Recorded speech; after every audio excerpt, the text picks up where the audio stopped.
She was a lunch lady, and she was as butch as they come.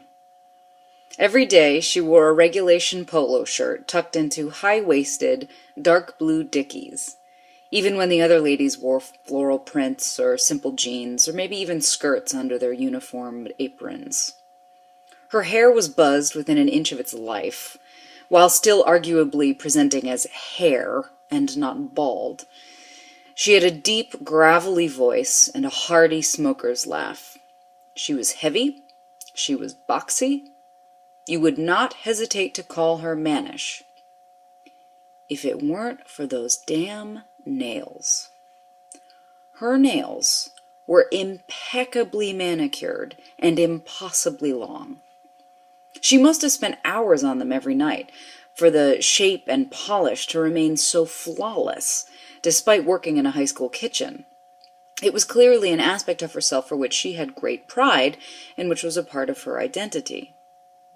As a teenager, I was confused by what I thought of as a highly feminine adornment on an otherwise manly human.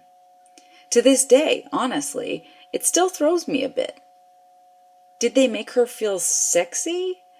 Did they make her feel beautiful? Was she even going for beautiful?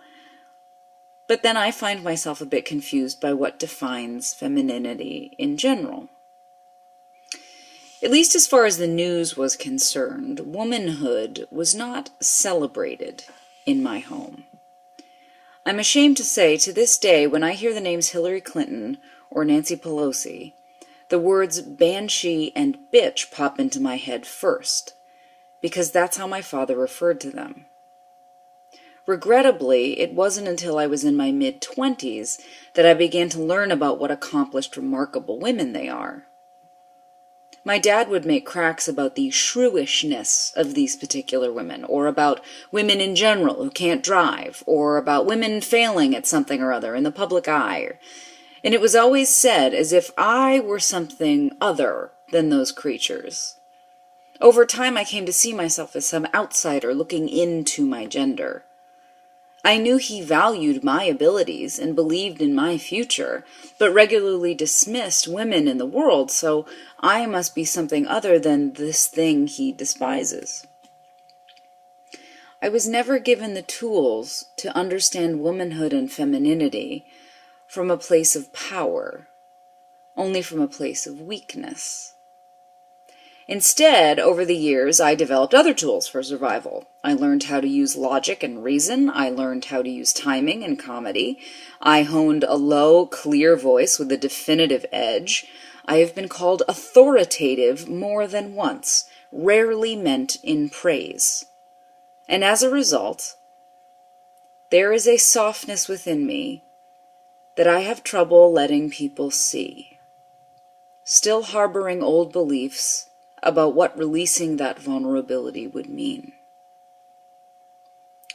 Sometimes I wonder, when I get my weekly-ish manicure, if people are looking at me the same way I looked at that lunch lady.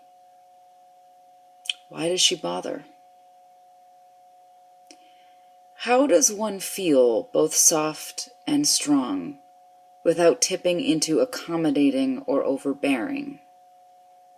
What on earth is femininity? From just a quick search online, I've read a few great responses to this question.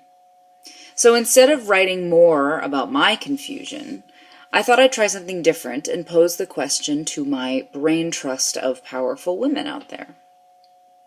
How do you define your femininity?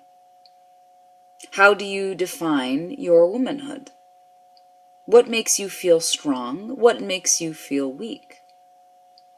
How do you see yourself in the world as a part of this great sisterhood? And does anyone out there ever feel as bewildered as I do?